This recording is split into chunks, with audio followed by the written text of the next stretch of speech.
Hey everybody, thought I'd show you my setup in my shop, for my repair shop. Did some cleaning out today. That's the mower deck for our old mower. Then there's the new Honda. This one is a Craftsman mower. The rear drive, I took the transmission and all that kind of stuff. Motors on the workbench right there. It's a Briggs & Stratton 6.5 horse. But yeah, it was rusted through pretty badly, you can see right there. And then right there also, it was right there, you can see it's rusted. But yeah, this is my shop setup. That's my dad's workbench there. That's kind of a shared work table. And that's one of my two compressors. That's the other one there. This one, I narrowed down the problem today. I switched out the quick connect for the air hose on it. And let me turn on my lights here first, but yeah, I've narrowed down the problem to the valve plate, which is a part in the pump. Yeah, here's the quick connect for it. And this is the one I switched it out with.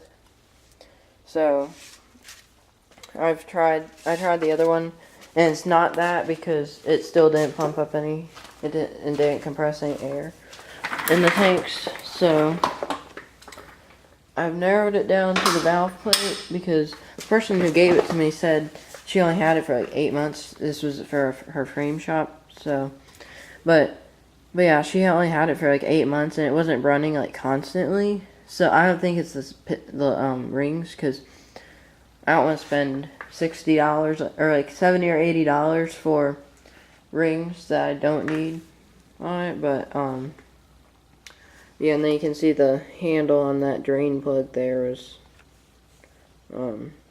broken off there. Should look like that there, but I looked on eBay and found one found a set of them for like $10 or something. But yeah, I'm gonna order the valve plate when I get a chance tonight, I think, and replace that. So I guess it's not really like just a shop view, just kind of a general update. But yeah, and then that air compressor that runs fine.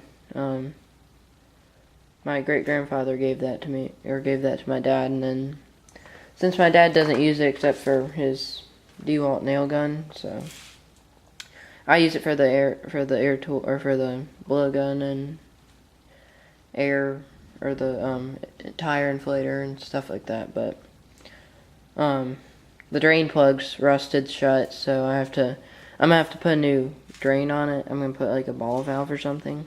So that's gonna be kind of easy to do. You just have to tip it up and put a new drain on it, and it's be a lot easier to drain because I think I'm gonna kind of extend it a little bit with some copper pipe or something. But yeah, that's my air compressor situation. That one I use, the Craftsman, but I plan to start using this one too, because this one's a lot more durable. It's got like it's an oil pump. Like, let me set you down here where I can turn it around.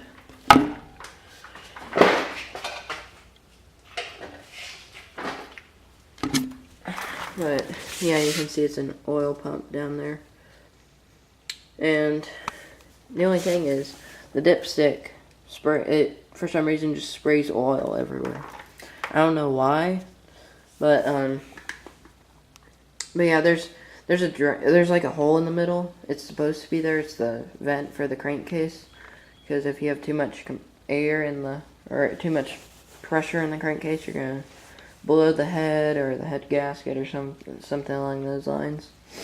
But yeah, so I think what I'll probably just do is end up wrapping a rag around the dipstick, then putting a rubber band on it just to keep it from spraying oil everywhere. But then it'll still be able to breathe, but just not spray oil everywhere.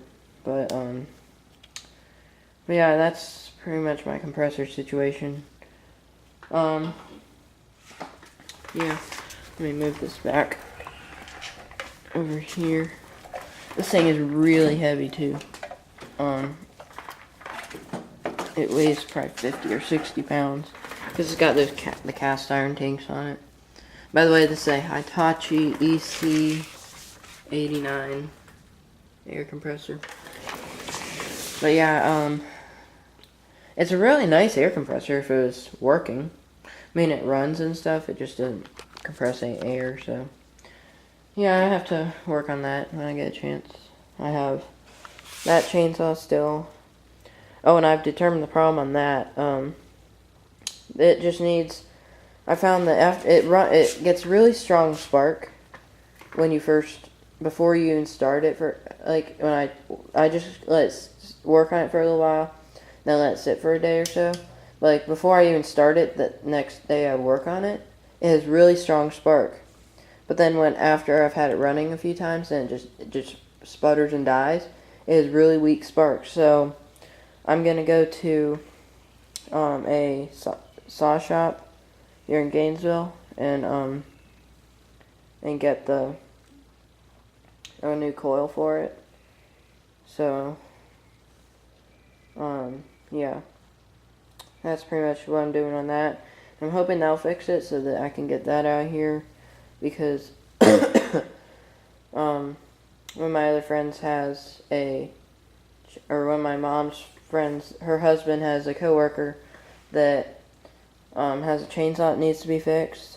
So I'm gonna work on that. And then she might be a weekly account for my lawn service. I'm not sure. And then some time ago they were saying that she has some brush that needs to be cleared, so I don't know. I may do brush clearing for this person also. Which would be kind of cool because I get to use my brush saw, which doesn't happen very often. It's just my SRM 225 Echo that I put the brush blade conversion kit on. So, yeah, then there's the air hose down there for the air compressors. And one of many toolboxes down there too. And then my liquid vac. That's my oil changing thing. Next time I have to do an oil change on something, I'll do a video on that, tool review, and do like a video of it in action. So yeah, and then the hose is somewhere up there on my workbench for it. But yeah, and then still have that weed eater string trimmer there. It's a curved shaft trimmer. But yeah, I have that on Craigslist. I had one person look at it, but they wouldn't take, they wouldn't do, she wanted to do 40, but the lowest I could do on it is 50 to make a profit out of it, make any profit off of it. Because I did recondition it, like new fuel lines, carb kit, air filter, spark plug, fuel filter, but greased up the shaft and stuff like that. So for it to be more worth my while, I can't sell it for any less than 50. But yeah, I changed I was originally asking 60 for it. I think I'm gonna change the price on it tonight for 50 or 55 because make it a little more attractive. But yeah. Then what the string trimmer's sitting on is all the parts I took off the old mower, which is right there. Then that's that motor off of it. It's like I said, it's a 6.5 horse Briggs & Stratton, which is 13 years old and still runs good. Burns a little bit of oil, but hey, it still runs fine. But yeah, then that thing it's sitting on is. So I was trying to make a crate for it today.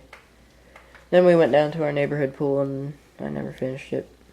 Well, I need to get hardware to mount the motor on it because the bolts that originally were holding the motor on the mower deck are not long enough to go through the board because it's like particle board I screwed to a box thing I have. But yeah, I just have to get some hardware from Lowe's or Home Depot or something. And probably go next weekend, because we have to go remote at church. And the Home Depot's like 3 miles from church, so if we have anything we need, it's probably just easier to go to Home Depot if we're mowing at church or something. Yeah, I finally cleaned off this workbench, off the work table, because I didn't do a video, but yeah, I didn't show in any of the previous videos, but I had this covered with like all the parts, because I had taken apart the old mower, because I wanted to keep a bunch of the parts, because that's all the smaller parts, but never know when you're gonna be fixing a Craftsman lawnmower. But yeah, this one I had to put a new fuel line on a couple of years ago. The old one cracked really badly and popped off and spilled the whole tank of fuel on it. So the carb's been rebuilt once. It's been tuned up before, but it was a good motor. But I'll probably end up making like a, I don't know, like a I don't know what to call it, but like a go-kart thing.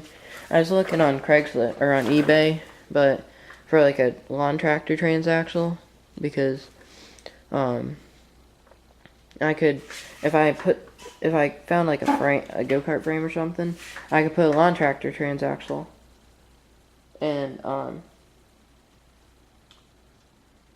then have reverse on my go-kart, and I've got a belt that goes on that and the pulley and stuff, so I could build my own like engine mount for it or something. But yeah, it was a good mower, but when the deck finally rusted out, we bought that nice Honda right there. It's pretty smooth running. You can check out, I'll put the link to the review of the Honda mower in the description of this video. And then in my last video, a cold start video of all my 2-cycle equipment, I said I wasn't going to start the lawnmower but this Friday I'll have to mow the lawn, so I'll do a video of it starting and maybe a little bit of mowing. I don't know. But yeah, I cleaned off my workbench, but then it got all covered with tools I was using today. I was trying to like get these bolts. The only bolts I had were these big, huge bolts, and they don't fit because like there's a mounting hole right here and then back there and on the other side, and they wouldn't fit. So I was using my angle grinder to cut the ends off the bolts. Yes, I know I have a grinding wheel on it, but I just haven't bought. It's a grinding wheel I have on there. I just haven't bought a cutoff wheel. But yeah, I cut the bolt off. Oops. Oh well, I have another one, but I cut the bolt off at the end, so it's a little bit shorter. That fit, but the only thing is I messed up the threads on it. So yeah, I have to buy a new shorter bolts that will go through the particle board and into here, and then I can put a nut and a washer or a washer and a nut on the bottom side and tighten that up so I can store this. But yeah, I had my workbench cleaned off, but then it got covered with tools and wood and stuff. These are the original bolts that were holding the motor onto the deck. But see, they just aren't, they're bare, like the threads don't even it's just the end of the bolt, they don't even go through, because there's threads in the holes for the engine mounting. But yeah, that's the tank of fuel that I have to take to hazardous waste, because whenever I get a piece of equipment in my shop, I always drain out the fuel and put fresh fuel in it, because that's a mixture of 32 to 1, 40 to 1, 50 to 1, some carburetor cleaner, some water fuel. So yeah, I don't think it would run in any piece of equipment. I had this one rototiller motor. It was a Briggs & Stratton like Industrial Plus 5.5 or 6.5 horse, and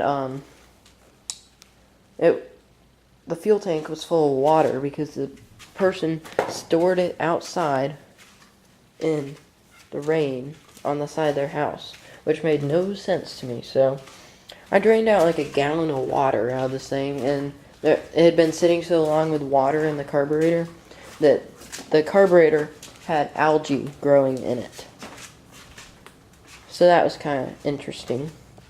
See, when you run a small engine shop, it's always an adventure doing repairs, because this one, the thing had a gallon of water in the fuel tank on it, and I didn't get a video of it because that was before I was doing small engine videos. But if I'm ever at the person's house with my mom or something, I'll take my camera and show it or something if I get a chance. But yeah, it was a gallon of water in it, and last time I checked, engines don't run on water.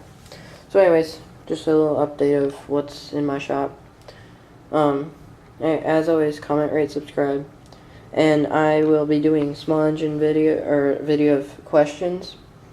So if you have any questions about small engines, you can send me a comment or something, and I'll see it and possibly feature it in a small engine video with questions. And you can always do video requests, so if you see something in like the background of a video that you want to see, I can do a video for you. But anyways, comment, rate, subscribe. See you later.